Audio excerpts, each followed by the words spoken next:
Donc c'est la suite de la vidéo précédente, on a été coupé malheureusement, de façon impromptue.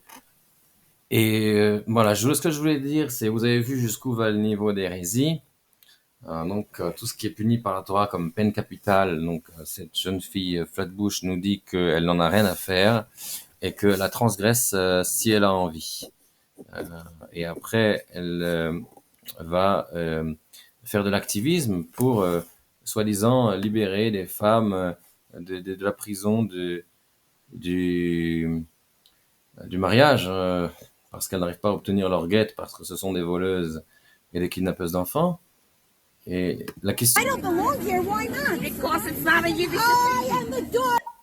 Parce que, tout simplement, ce qui est intéressant ici, c'est le décalage intellectuel.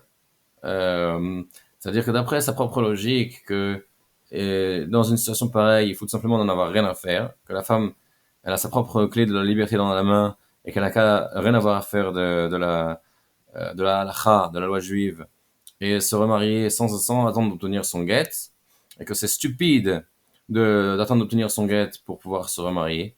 Ben, d'après sa propre logique, pourquoi se bat-elle pour défendre des femmes stupides qui attendent de recevoir leur guet? Pourquoi, au lieu de soi-disant les aider, pourquoi est-ce qu'elle ne leur dit pas, imbécile, tu peux faire ce que tu veux et tu décides de te soumettre. Quelle idiote tu es.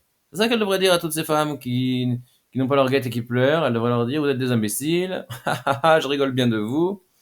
Euh, Vous avez tout ce que vous avez à faire, c'est ne pas tenir compte du Beddin et aller coucher avec qui vous voulez à droite à gauche, d'après sa propre logique.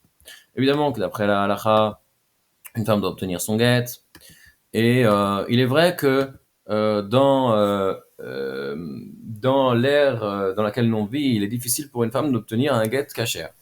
La raison n'est pas que, d'après la halakha, il est difficile d'obtenir un guet kasher, d'autant plus qu'aujourd'hui, la plupart des hommes ne sont pas euh, sont assez influencés par la civilisation dans laquelle on vit et seraient prêts à donner le guet à leur femme sans faire de difficultés.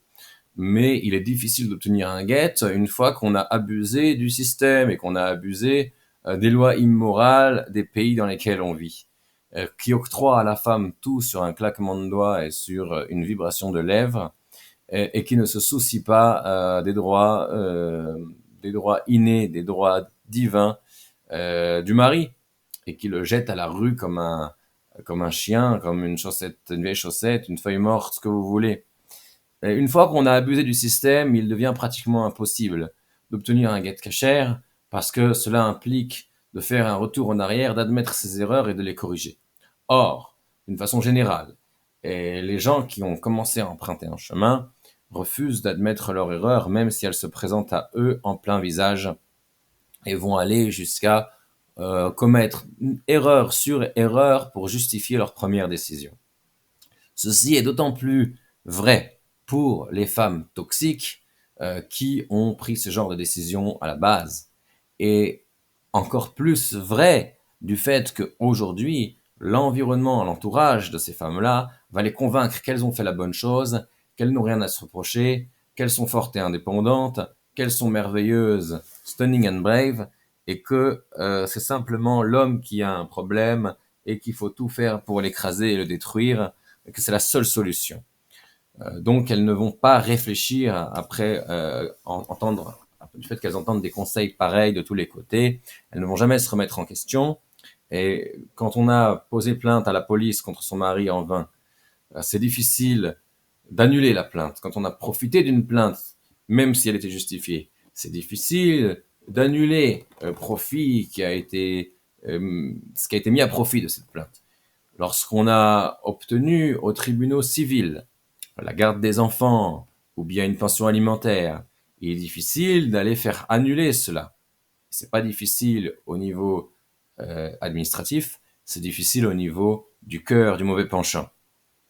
Et donc, c'est pour cela qu'aujourd'hui, une femme a très peu de chances d'obtenir un get kasher dans la situation actuelle. C'est pourquoi, aujourd'hui, plus qu'avant, les femmes croient que la modernisation des tribunaux rabbiniques et la modernisation de la façon de penser des Dayanim a rendu l'obtention du guet plus facile. Mais en vérité, il n'en est rien. Et la vérité, c'est tout le contraire. C'est que ça a rendu l'obtention d'un guet cachère plus difficile. Et l'obtention d'un faux guet, qui n'a en fait dans le ciel qu'une valeur de papier toilette, plus facile.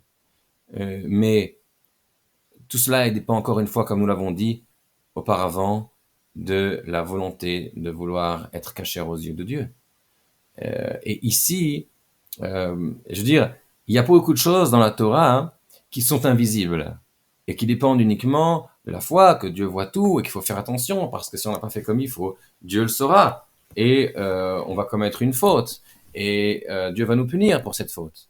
Toutes les femmes qui vont se tremper au mikvé tous les mois pour être permises à leur mari, eh bien, beaucoup pourraient ne pas aller au mikvé et le mari n'en saurait rien. D'accord? La balanite ne rapporte pas au mari, la dame qui surveille les femmes qui se trempent pour leur dire que leur trempette au mikvé est cachère, ne rapporte pas en permanence au mari en question de ces femmes-là que leur femme s'est bien trempée. Non, c'est la femme qui va rentrer à la maison et qui va dire je me suis trempée au mikvé et l'homme lui fait entièrement confiance. Une femme peut très bien aller se promener dans les rues de Paris, rentrer à la maison, dire je me suis trempée au mikvé et son mari n'en saura rien, ils vont coucher ensemble et ils vont transgresser l'interdit de l'union avec une femme nida. Et donc, pourquoi les femmes vont au mikvé malgré tout? Parce qu'elles savent que Dieu sait ce qu'elles font, que Dieu voit tout, et que Dieu sait si elle est cachère ou si elle n'est pas cachère pour aller avec son mari. De la même façon, la qualité de la trempette au mikvé, est-ce que elle était sans... est-ce que son corps était libre de n'était pas couvert de choses qui font interruption entre sa peau et l'eau du mikvé, comme il faut. Encore une fois, ça n'est pas toujours vérifiable, et la toilette qui doit être faite auparavant ne dépend que d'elle-même, à moins que... La balanite ne peut pas tout voir non plus. En tout cas, il y a beaucoup de choses comme ça, et toutes les lois de pureté et d'impureté sont des choses totalement invisibles, qui dépendent uniquement de notre attention et de notre respect de vouloir être cachère aux yeux de Dieu. Et si on ne fait pas attention à ces choses-là, on va transgresser des lois très graves qui peuvent nous rendre passibles de la peine de karet, retranchement, ou des fois de la peine de mort. Donc, encore une fois, il s'agit pour les femmes de savoir ce qu'elles veulent. Est-ce qu'elles veulent un guet cachère ou est-ce qu'elles veulent juste pouvoir montrer aux yeux de la communauté et aux yeux de la société qu'il n'y a pas de problème pour elles de coucher avec quelqu'un d'autre et de refaire sa vie. Et si c'est ça qu'elles veulent, effectivement, la modernité a permis d'obtenir cela. Mais si ce qu'elles veulent, c'est un guet cachère, il n'y a qu'une façon de l'obtenir. C'est de ne pas déposer plainte à la police. C'est de ne pas ouvrir de dossier à la rabbanout en Israël ou dans un Beit Din qui est connu pour faire des folies en faveur des femmes. Mais d'aller voir son mari, de lui dire écoute mon chéri, malgré toutes nos années ensemble, etc., je pense qu'il est trop difficile pour moi de continuer à vivre ensemble. J'aimerais qu'on se sépare. Dis-moi, je suis prête à faire les choses comme toi, il te semble bon. Dis-moi quel est l'arrangement qui t'arrange et nous allons nous séparer amicalement et nos enfants n'auront pas à subir de disputes entre leurs parents. Et je suis sûr que 90% des maris donneront le guet à leurs femmes et elles jouiront de la bénédiction divine dans leur futur mariage et également dans l'éducation de leurs enfants. Même si c'est pas forcément la bonne chose à faire. Mais voilà, la question c'est toujours que souhaite-t-on faire? Encore une fois, je vous rappelle, prier pour l'âme de Flatbush Girl, pour qu'elle revienne à la raison, et qu'elle ne perde pas son monde futur. Je rappelle que toutes ces manifestations stupides, toutes ces manifestations stupides là, impliquent de faire honte publique au mari. Et la honte publique rend le guet impropre, rend le guet pas saoul, inapte, nul et non avenu. Et donc, ça ne sert strictement à rien. Ça n'a jamais aidé aucune femme, si ce n'est à obtenir du papier toilette sur lequel il est marqué Get. Donc voilà, je vous laisse sur ce avec matière à réflexion et je vous souhaite à tous bonne continuation. Merci à tous.